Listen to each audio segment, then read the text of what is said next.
আমরা ছোট থেকে শুধু খেতেই শিখেছি, খাবার নিয়মটা শিখিনি, খাবার পরিমাণটা বুঝিনি, যে কখন কিভাবে কতটা কি খেতে হবে এগুলো আমরা শিখিনি। তো তার জন্যেই আমাদের আজকাল এই অবস্থায় পরিস্থিতি। তো ইংলিশে একটা কথা আছে, রাইট ফুড রং টাইম। তুমি যদি ভালো ফলও ভুল সময়ে খাও সেটাও তোমার জন্য ক্ষতিকর হতে পারে। আমাদের একদমই খাওয়া উচিত নয়। তো সেইগুলোই তোমাদেরকে আমি বলবো। এই জিনিস সর্বপ্রথম হচ্ছে টক জাতীয় ফল, মানে যে সমস্ত ফলে টক আছে, যেমন সবার প্রথমে লেবু। অনেকে বলে খালি পেটে লেবু জল খাও, লেবু জল খাও, লেবু জল খাও। হ্যাঁ, অবশ্যই খালি পেটে লেবু জল খাওয়া ভালো, কিন্তু ওটা একটা ওষুধের কাজ করছে। ওষুধের কাজ বলতে কি, হয়তো কারো হজমের সমস্যা হচ্ছে বা কারো পেটের সমস্যা হচ্ছে, তখন কি লেবু জলটা খেলো, সেটা ঠিক হয়ে গেল। ওটা কিন্তু একটা অ্যান্টিসেপটিক হিসাবে কাজ করছে। তো সেক্ষেত্রে আমি যদি আমার জ্বর এসেছে, আমি ওষুধ খেলাম, ঠিক হয়ে গেলাম, কিন্তু আমার জ্বর আসেনি, আমি রেগুলার জ্বরের ওষুধ খাচ্ছি, তখন কি হবে? তো সেম এটাও তাই। হয়তো আমি সপ্তাহে একদিন কি মাসে 2 দিন লেবু জল ঠিক আছে, বাট কেউ যদি ডেইলি বা রেগুলার লেবু জল খায়, এটা এখনই বন্ধ করো। প্রথম এটা নয়, খালি পেটে আম একদমই খাওয়া উচিত নয়, কারণ আমের মধ্যে প্রচুর পরিমাণে সুগার থাকে, আরও বিভিন্ন জাতীয় টক্সিক যেগুলো থাকে।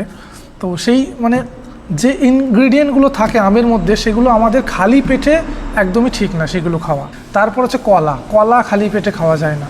কলার মধ্যে যে সমস্ত উপাদানগুলো আছে সেগুলো আমাদের খালি পেটের জন্য উপযুক্ত নয়। তো খালি পেটে আম, কলা, টক জাতীয় ফল এগুলো খাওয়া যাবে না। তারপর হচ্ছে খালি পেটে স্পাইসি খাবার বেশি খাওয়া যাবে না। তেল মশলা খাবার খালি পেটে খাওয়া যাবে না। মিষ্টি জাতীয় খাবার বেশি খাওয়া যাবে না, কারণ খালি পেটে যখনই আমরা মিষ্টি জাতীয় খাবার খাবো, ফট করে আমাদের ব্লাড সুগার লেভেলটা হাই হয়ে যাবে।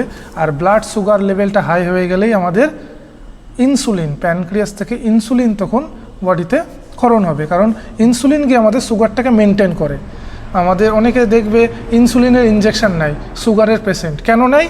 কারণ তাদের বডি সুগার ফল করে ফেলেছে, মানে তাদের বডিতে আর ইনসুলিন তৈরি হয় না। কারণ সুগারটা তাদের কন্ট্রোল ছাড়া সুগার হয়ে গেছে, আর সুগারকে কন্ট্রোল করে ইনসুলিন। আর ইনসুলিন একটা পরিমাণ মতোই হয় বডিতে। তো কত ইনসুলিন যাবে সুগারটা কন্ট্রোল করতে?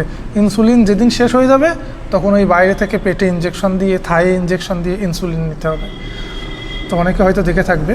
তো সেই জন্যই সকালবেলায় টক জাতীয় জিনিস খাওয়া যাবে না, সকালবেলায় বেশি স্পাইসি খাবার খাওয়া যাবে না, সকালবেলায় মিষ্টি জাতীয় খাবার খাওয়া যাবে না, সকালবেলায় কোল্ড ড্রিঙ্কস, এই সমস্ত ড্রিঙ্কস এগুলো খাওয়া যাবে না সকালবেলায়। এই জিনিসগুলো তোমরা একটু মেনে চলবে, ফলো করবে। আরও অনেক এইরকম স্বাস্থ্যকর হেলদি টিপসের জন্য চ্যানেলটিকে ফলো করে পাশে থাকুন, সুস্থ থাকুন। নমস্কার।